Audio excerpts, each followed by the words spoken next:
Et bah d'abord, merci à tous d'être venus pour ce petit bébel. Et aujourd'hui, on va parler de Stencil.js.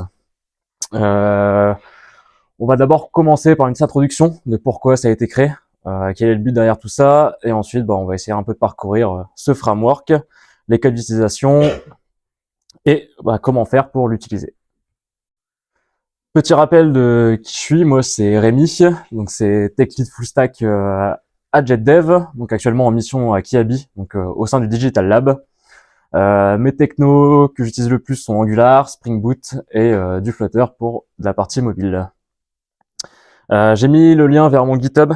Tous les exemples de code que j'ai mis sur la présentation seront disponibles sur le repository que je pourrai partager et le lien se trouvera en description. Donc tout d'abord, qu'est-ce que Stencil.js? On va partir du problème. Le problème, c'est que les fronteux ne savent pas se mettre d'accord sur quel framework utiliser. Est-ce qu'on va faire de l'Angular? Est-ce qu'on va faire du React? Est-ce qu'on va faire du Svelte? Est-ce qu'on va faire du Vue? Ou alors est-ce qu'on fait de Lumber? J'aurais pu continuer la slide pendant environ 2 heures avec tous les frameworks qui existent, et même pourquoi pas, pourquoi on fait pas du JS pur comme à l'ancienne avec du jQuery. Pourquoi on a plusieurs choix techno? C'est parce que ça va dépendre de plusieurs choix. Ça va dépendre de votre entreprise, voir si votre entreprise utilise déjà une techno, voir est-ce qu'ils vont faire le choix plutôt d'en utiliser une nouvelle. Ça va dépendre aussi de votre tech lead qui a souvent des préférences ou des appétences pour telle ou telle technologie. Et enfin, ça va dépendre également surtout du support. Est-ce que vous voulez une techno web? Est-ce que une techno plutôt orientée mobile, etc., etc. Il n'y a pas vraiment de meilleur framework. Tous les frameworks sont plutôt corrects, mais c'est faux parce que Angular est le meilleur. Change my mind. Donc la solution, on va partir d'un constat simple, c'est que je vais vouloir créer un micro front-end et je veux que mon code marche à la fois sur du React, sur de l'Angular, n'importe quel navigateur et n'importe quel framework. Pour cela, j'ai entendu parler de quelque chose qui s'appelle les Web Components. Ça marche plutôt bien parce que ça va nous permettre de définir un Web Component et donc qui va pouvoir être utilisé en JS. Donc dès que votre navigateur le supportera, vous allez pouvoir l'utiliser. Le problème des Web Components, c'est que c'est assez lourd à mettre en place. Là, j'ai juste fait un Hello World, ça fait une classe, c'est pas très sexy, et encore, j'ai pas commencé à lui donner des propriétés, des événements, etc., etc. Mais je sais que je vais partir sur le component parce que ça va me permettre de créer des composants qui vont être utilisés après sur du React, sur de l'Angular, peu importe. Donc si je veux par exemple créer un design system, ça va être parfait pour ça. J'aurai une seule base de code, c'est mon équipe qui va la faire, et ensuite toutes les autres équipes de mon entreprise ou de ma boîte va pouvoir l'utiliser et va pas devoir se poser des questions. Attends, la personne en Angular a fait ça, la personne en React a fait ça. Donc il y aura une seule base de code, et l'avantage c'est que ça va rendre pareil quel que soit le choix de la technologie, du framework plutôt. On peut trouver ça plutôt ancien, c'est pour ça que j'ai mis le petit gif de Retour de le futur. C'est pas forcément très sexy quand on parle de Web Component, mais c'est pas sexy parce qu'on utilise l'API de base. C'est pourquoi Stencil a été créé, c'est de rendre un peu plus sexy les Web Components et de simplifier leur utilisation, et en plus de ça, de permettre de les utiliser un peu partout, de manière simple, rapide et efficace. La promesse de Stencil, c'est une librairie pour construire des composants réutilisables, scalables, et qui va générer des petits et rapides web composants qui vont s'exécuter partout, donc dès qu'on a un environnement JS. Donc ça va permettre ça répond aux standards du web. On va pouvoir faire de l'optimisation automatique, donc c'est-à-dire que vous n'aurez pas forcément besoin de vous soucier à savoir comment est-ce qu'on écoute un événement, comment est-ce qu'on va le détruire, comment est-ce que mon cycle de vie de mon composant va être géré moi-même. Future friendly, c'est que c'est toujours supporté, c'est pas prêt de s'arrêter. Ça nous promet un peu de performance, une API qui est plutôt simple à utiliser. Il n'y a pas non plus 50 000 méthodes, 50 000 fonctions et 50 000 décorateurs à utiliser. C'est vraiment juste pour le but de faire des web composants, et après par contre si vous voulez des composants un peu compliqués ou évolutifs, ça va être à vous d'implémenter les features grâce à ce que propose Stencil.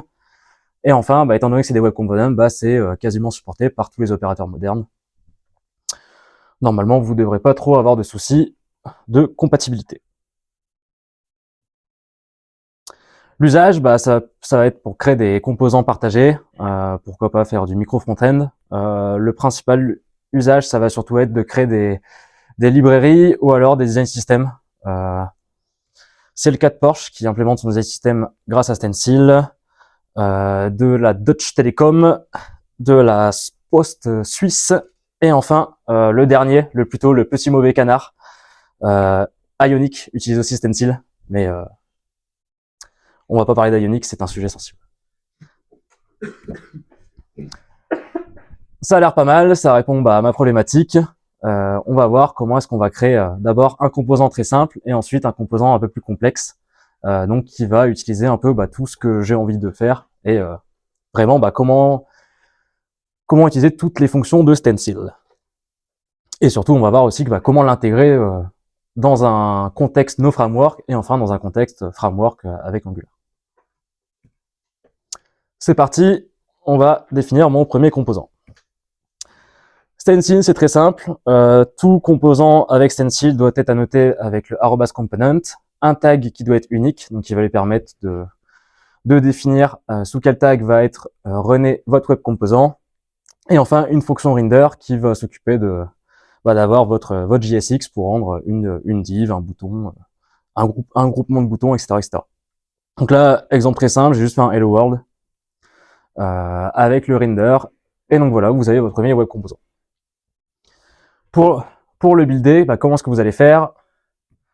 C'est là qu'intervient Stencil et son compilateur. Vous allez pouvoir définir un nombre de targets qui est assez grand et qui va absolument compiler vos composants sous le framework ou directement en JS. Donc on va avoir le principal, donc avec le petit logo web component, donc ça sera littéralement builder mon composant comme un web component natif, donc avec define custom element, etc., etc. Donc il va pouvoir être intégré dans n'importe quel contexte JS. On va pouvoir lui demander de générer nos composants spécialement pour Angular, pour React ou pure Vue. Et enfin, donc ça c'est vraiment les compilateurs qui sont intégrés officiellement dans Stencil. Par contre, il existe des compilateurs qui sont faits par la communauté, notamment en Ember ou en Svelte. Pour ça, je vais juste runner mon npx stencil build que j'aurais défini juste pour utiliser ça en web component natif.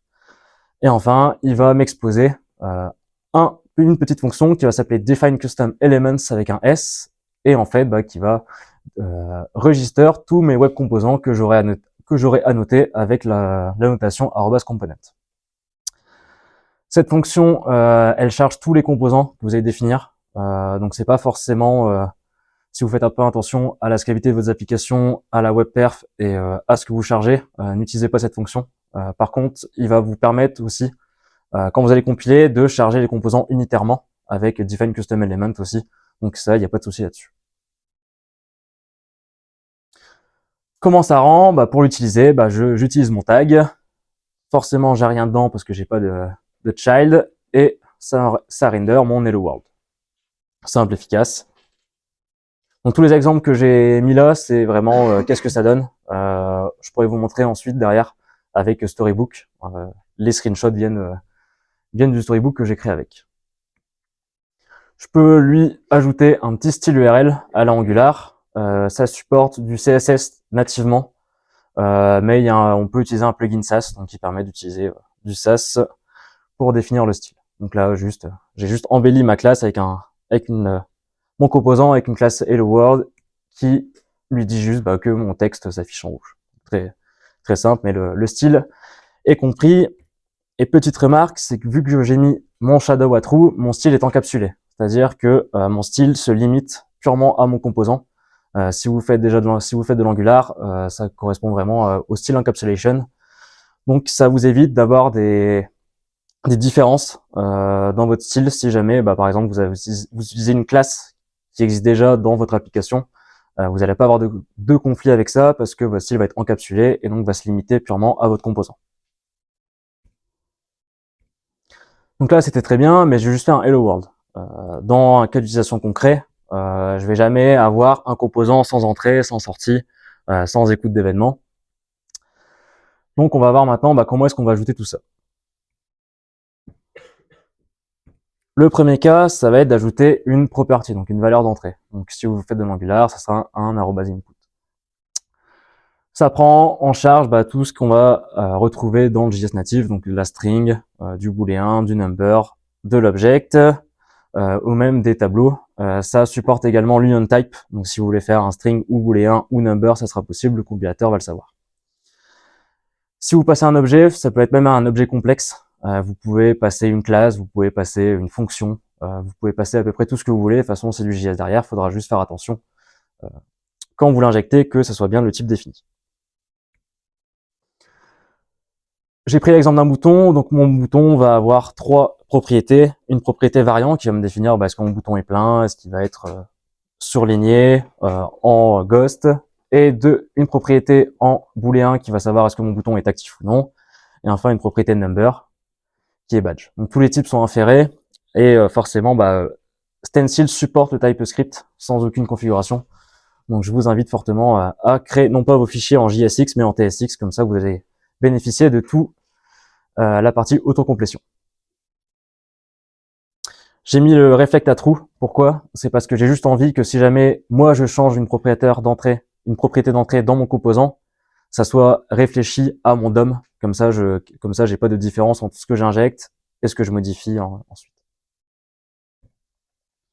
Comment est-ce que je vais l'utiliser? En JSX, avec les brackets ou les moustaches, comme on dit en français. Donc true, le badge à 10, et en HTML, c'est du classique si vous faites une string ou alors un booléen.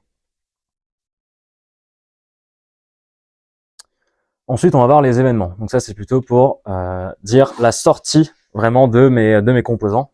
Donc là, toujours dans le cas d'un bouton, j'aimerais bien savoir est-ce que la personne a cliqué sur le bouton ou non. Donc pour ça, je vais définir un event qui sera flagué en @event, qui sera de type event emitter, et avec un type générique, donc savoir quelle est la valeur de sortie de mon événement. Donc ici, c'est du mouse event, mais j'aurais très bien pu définir un type custom, un type primitif, ou alors du void si jamais j'ai pas du tout d'événement. Pour l'appeler, je l'appelle, et avec la fonction emit. Derrière, comment est-ce que je vais pouvoir catcher ça? Je vais catcher ça très facilement. En JSX, donc tous les événements seront préfixés par le on quand vous allez utiliser directement en JSX, et sinon ça sera le add event listener en JS pur pour l'utiliser.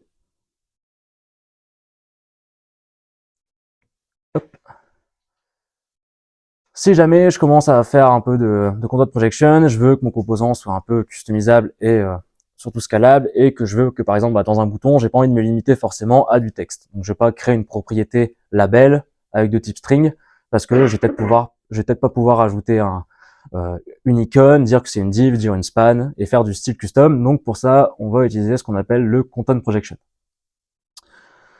Le content projection, un peu à l'équivalent du ng-content, vous allez pouvoir définir les enfants de votre web component avec la balise slot. Donc il y a une balise natif HTML. Là, c'est une balise très simple, c'est juste pour dire un seul children. Si j'avais voulu, je pourrais définir également des sélecteurs sur mes slots avec des ID. Donc si j'avais un DOM un peu plus complexe, j'aurais pu dire que mon slot avec un ID, par exemple A, il se trouve dans les balises div, mon slot par défaut se trouve dans des balises de span, etc., etc. Donc ça, je pourrais combiner pour créer vraiment des composants customisables et vraiment très complexes grâce à ça. Je peux également utiliser d'autres composants dans mes composants. Bien sûr, on peut faire. Donc là, voilà un peu ce qu'on appelle un spin button. Donc c'est juste un bouton pour faire plus et moins sur une valeur numérique. Donc j'utilise un counter qui est mon état. J'utilise des composants kitCon button avec le onTap qu'on a vu précédemment, qui permet de savoir quand est-ce que j'appuie dessus. Donc le premier, il appelle une fonction qui décrémente la valeur de mon compteur. Le deuxième qui l'incrémente. J'utilise également une propriété disable pour activer ou désactiver tous mes boutons. Et en plus de ça, mon kitIcon button utilise la projection de contenu, parce que je peux lui passer soit un kitIcon, soit un icône en SVG directement, que si jamais mon icône n'était pas connu dans ma librairie. Si jamais vous voulez faire des exemples vraiment très très complexes, ou savoir quand est-ce que votre composant a été chargé pour déclencher des appels HTTP, quand est-ce que votre composant, quand est-ce que par exemple une de vos valeurs d'entrée a changé, un peu comme Angular, il y a ce qu'on appelle des lifecycle methods qui vous permettent de détecter et d'exécuter du code à chaque vraiment état et à l'instant T du cycle de vie de vos web composants. Donc si vous voulez arrêter un event lister, en ajouter un, il va falloir utiliser ces fameuses lifecycle methods. Les bonnes pratiques qui ont été retenues de mon précédent BBL sur la partie design system, ça va être de créer des composants responsives, de forcément faire des composants accessibles. C'est pas quelque chose que les développeurs ont l'habitude de faire, mais c'est très important. Savoir que vos éléments sont navigables au clavier, faire bien attention que le focus soit bien visible, faire attention que pour un spin button, que le page up et page down incrémente ou décrémente le compteur, etc., etc. Et bien surtout faire attention aux valises ARIA, donc notamment dans le cas des icônes, bien vérifier que vous avez mis un ARIA label, etc., etc. Customisable, c'est-à-dire que on va essayer de faire le style de notre composant avec des variables CSS. Comme ça, moi, je vais par exemple définir mon composant en étant par défaut bleu, mais si jamais dans mon entreprise, la team utilise plutôt du vert, il va pouvoir juste surcharger la valeur de ma variable CSS et comme ça modifier le style assez facilement. Et forcément, internationalization, c'est qu'on va essayer de jamais mettre du contenu statique de texte dans vos composants. Utilisez toujours soit des props, donc en entrée de vos composants, soit avec de la projection de contenu, donc avec les slots. Comme ça, si jamais vous voulez changer de langue assez facilement, ça évitera d'avoir des petits soucis. Donc là, j'ai créé mes composants, je les ai buildés, mais par contre, j'aimerais bien les utiliser dans vraiment une autre application. Donc, j'en parlais tout à l'heure, c'était les intégrations officielles. Donc, on va en retrouver 3, Angular, React et Vue. Et avant de parler d'intégration officielle, on va voir comment est-ce qu'on intègre ces composants dans un autre framework que ces trois frameworks supportés. Donc, je considère que j'ai déjà buildé mon application, que j'ai buildé mon package, que j'ai déjà déployé sur NPM. Donc, j'ai juste à faire un npm-i avec le nom de mon package. Ensuite, j'ai juste à appeler la fonction qu'on a vue qui s'appelle define custom elements, qui va permettre de register tous mes web components que j'ai créés avec Stencil. Je me suis pas embêté, j'ai utilisé cette fonction parce que j'avais pas trop envie de faire attention au build et à l'optimisation. Mais dans un cas réel, je vous invite à define que les éléments que vous allez utiliser dans votre page. Ça sert à rien de charger 100 éléments si vous en utilisez que 2, forcément.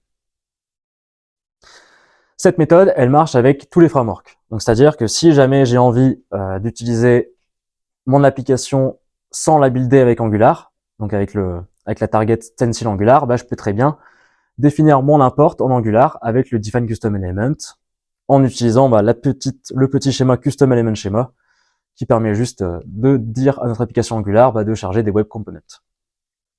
Le souci de cette intégration, c'est que je vais pas avoir accès à l'autocomplétion, je vais pas non plus avoir accès à savoir est-ce que j'ai un event emitter, quelles sont mes properties et quels sont également les types de mes properties. Donc c'est bien pour aller vite, mais par contre en production ça va être assez galère parce qu'il va falloir à chaque fois réouvrir la documentation du design system, regarder quelle est la valeur de ma properties, quelle est la valeur de mes événements, etc., etc. Donc qu'est-ce que ça donne? Ça donne ce DOM ici. Donc effectivement, avec notre shadow root pour l'encapsulation. Et on vérifie que ça marche comme attendu. Mais maintenant, moi j'aimerais bien bénéficier de l'autocomplétion avec Angular. Donc je vais utiliser le compilateur officiel. Donc Stencil par défaut ne vient pas avec ces compilateurs. Il faut les installer manuellement et les définir également dans le fichier de configuration de Stencil, qui s'appelle stencil config. Je ne vais pas forcément rentrer dans les détails de ce fichier de configuration. Il est très très dur à intégrer. Premièrement, j'ai regardé pas mal d'exemples sur Ionic, pas mal d'exemples sur le design system de Porsche pour avoir vraiment un truc qui tourne. Je trouve que la documentation n'est vraiment pas bien faite à ce niveau-là. C'est vraiment peut-être le seul point noir, c'est vraiment l'intégration avec les autres frameworks qui sont un peu durs. Il n'y a qu'une seule page et généralement quand on suit la doc, ça fonctionne pas. Donc il faut un peu creuser et bien s'y connaître avec NPM pour définir notre package JSON, bien faire les exports, vérifier que nos types sont bien intégrés dans le package NPM, etc., etc. L'avantage des intégrations officielles, c'est que ça va suivre les différentes évolutions du framework. Avec Angular, je vais pouvoir définir est-ce que mes composants vont être standalone, est-ce que mes composants vont être de type SCAM. Alors c'est pas une arnaque, je vous rassure.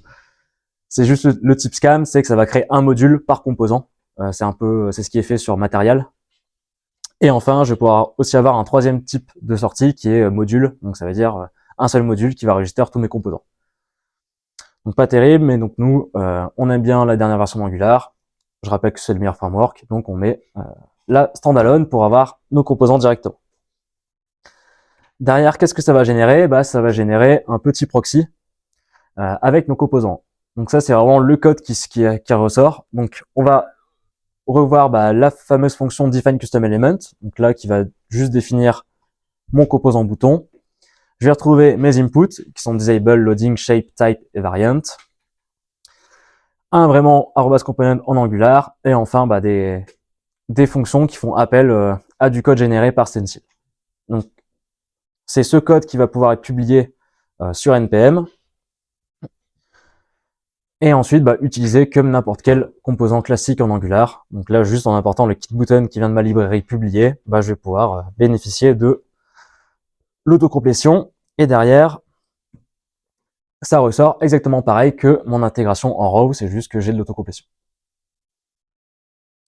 Pour la partie Angular, un truc qui est vachement cool en Angular, c'est la gestion des formulaires, donc avec les reactive forms. Donc je vous invite à lire mon post sur le blog de JetDev par rapport à ça. Et en plus de ça, c'est que Stencil supporte par défaut le fait de créer des composants custom pour les formulaires. Donc on va pouvoir créer des composants Stencil, leur dire que ces composants réagissent dans un formulaire.